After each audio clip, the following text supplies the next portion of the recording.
ঘরে বাজার না থাকার কারণে আমি প্রথমে এই যে টমেটোর ডাল রান্না করলাম। প্রথমে আমি পাতিলের ভিতর টমেটোর ডালগুলো দিয়ে, ডালগুলো সিদ্ধ হয়ে গেলে পরে টমেটোগুলো দিয়ে এভাবে ঘোটা দিয়ে হলুদ মরিচ লবণ দিয়ে বাগার দিয়ে দিব। তাহলে আমার এই ডাল রান্নাটা শেষ হয়ে যাবে। এই ডাল রান্নাটা করতে করতে এদিকে বাজার থেকে চলে আসছে। তো বাজার থেকে নিয়ে আসছে মুরগি, গরুর মাংস, আরও অনেক কিছু। তো আপনাদের সাথে পরে শেয়ার করব। আমার এখন আবার রান্না করতে হবে। এই যে মুরগিগুলা কেটে তারপরে আবার রান্না করতে হবে। আর মুরগিগুলা কিন্তু আমার সবসময় বাইরে থেকে ছেলে নিয়ে আসে, কারণ এগুলা আমি পরিষ্কার করতে পারি না। আমার হাজব্যান্ড সবসময় বাজার থেকে পরিষ্কার করে নিয়ে আসে।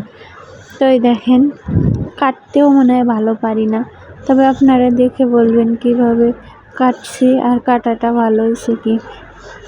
তো দেখেন, আমি মুরগির প্রথমে রানের দিক দিয়ে ছাড়িয়ে নিছি, আর রানগুলো কিন্তু আমি একটু বড় বড় রাখবো, কারণ আমার ছেলে এগুলা ভেজে দিলে এগুলা খাইতে অনেক পছন্দ করে।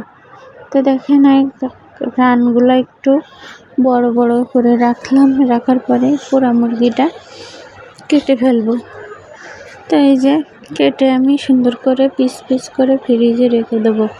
আর মুরগি কিন্তু আমার কাটতে অনেক ভালো লাগে। আমি সব সময় বিয়ের আগের থেকেই কিন্তু মুরগি, কোনো কিছু হাঁস বা যে কোনো গোশ আমার কাটতে অনেক ভালো লাগে। তো দেখেন, এই যে আমি কাটতে বসে গেলাম, আর এই যে পিস পিস করে কাটা শুরু করলাম। আমার এখনই এগুলো আবার রান্না বসাতে হবে। আর আমি এই মুরগিগুলা খাই না, তবুও আমার কেন জানি কাটতে রাঁধতে ভালো লাগে। তো যাই হোক, আমি খাই না দেখে কি তাই বলে কি রান্না না? তো আমি এগুলা খাই না। তা আমার জন্য আলাদাভাবে গরুর মাংস নিয়ে আসছে। তো অবশ্যই মুরগিটা কাটা শেষ হলে আপনাদের সাথে গরুর মাংস কাটাটা শেয়ার করব, আর এই মুরগিটা রান্না করাও শেয়ার করব। তো দেখেন, আমার মুরগিটা কিন্তু প্রায় কাটা শেষ। এখন আমি এগুলারে সুন্দর করে ধুইয়ে ফ্রিজে রেখে দেব। তো এই দেখেন, বলছিলাম না আমার জন্য কিন্তু গরুর মাংস নিয়ে আসে। তো দেখেন, এই যে গরুর মাংসগুলো আমি পলি থেকে বাইর করলাম। তবে একটা জিনিস কি দেখেন, 1 কেজি গরুর মাংস নিয়ে আসে, তার ভিতরে হাড্ডি দিয়ে ভরে দিছে। হাড্ডিগুলাই আধা কেজি, তাহলে হচ্ছে গোশ থাকলো কিসে? তো যাই হোক, আমি গরুর মাংসগুলো সুন্দর করে বড় বড় পিস নিয়ে আসলো। আমি গরুর মাংসগুলো সুন্দর করে ছোট ছোট পিস করে রেখে দিব ফ্রিজে, যাতে আমার ফ্রিজ থেকে বাইর করে কষ্ট করে আর ভিজিয়ে না রাখা লাগে। তো যাই হোক, আমি এই যে সুন্দর করে পিস পিস করে রেখে দিলাম কেটে। তো দেখেন, আমি সুন্দর করে এভাবে রেখে দিব। আমি কিন্তু মুরগিগুলা কেটে কিন্তু ফ্রিজে অলরেডি রেখে দিয়েছি, আর যেটুকু রানবো সেটুকু বাইর করে রাখছি। আর এই যে গরুর মাংসটুকুও কিন্তু একটু আলাদাভাবে রান্না করব। পুরাটা গরুর মাংস রান্না করব না, কারণ আলাদাভাবে মুরগি রান্না করছি, আর আলাদাভাবে গরুর মাংস রান্না করলে এতেই হয়ে যাবে।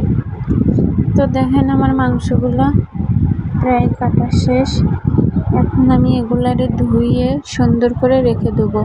আর এগুলা রান্না করার জন্য মশলা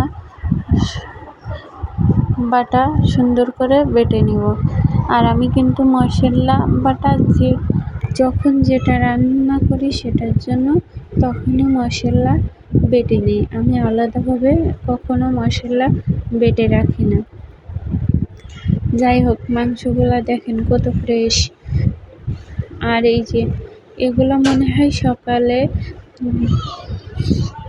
8টার দিকে জবাই করছে, আর আমাদের বাজার থেকে নিয়ে আসছে 10টার দিকে।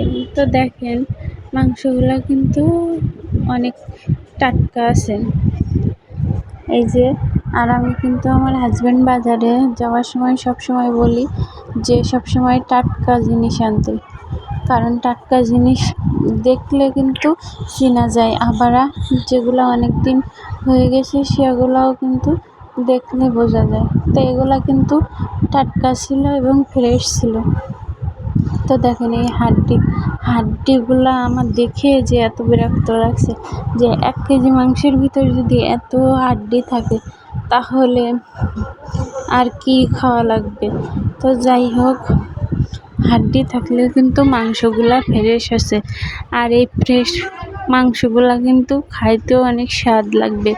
তো আমি মাংসগুলো কিন্তু আলু দিয়েই রান্না করব। আর গরুর মাংসে আলুটা আমাদের ফ্যামিলিতে সবাই পছন্দ করে। তো দেখেন আমার কাটাকুটি প্রায় শেষ, আমি এখন এগুলারে ধুইতে যাব।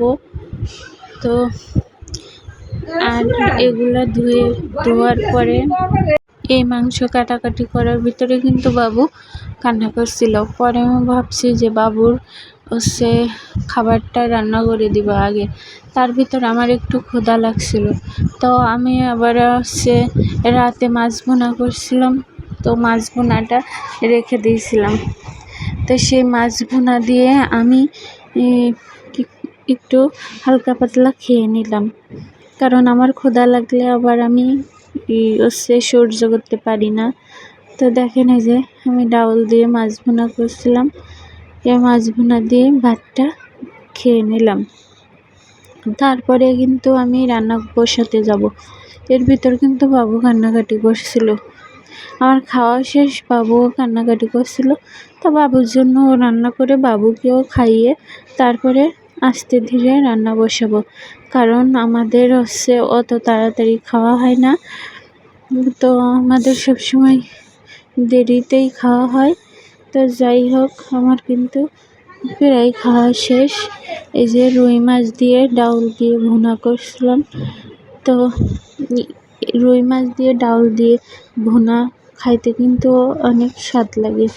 তো দেখেন এদিকে বাবু কান্না করছিল বলে আমি যেয়ে বাবুর খাবারটা বসিয়ে দিলাম। এই যে নুডলস রান্না করবো বাবুর জন্য। তো বাবু অত ঝাল খায় না, তো হালকা পাতলা একটু ঝাল দিয়ে এই যে একটা আলু কুচিয়ে দিয়ে ডিম দিয়ে নুডলসটা বাবুর জন্য রান্না করলাম। তো এভাবে বসিয়ে দিয়ে কিছুক্ষণ চলার পরে রাখলাম। অবশেষে আমার নুডলসটা রান্না শেষ। এখন বাবু কান্না করছে বলে তারে বাইরে নিয়ে গেলাম, যেয়ে দেখি একটা বিড়ালের বাচ্চা।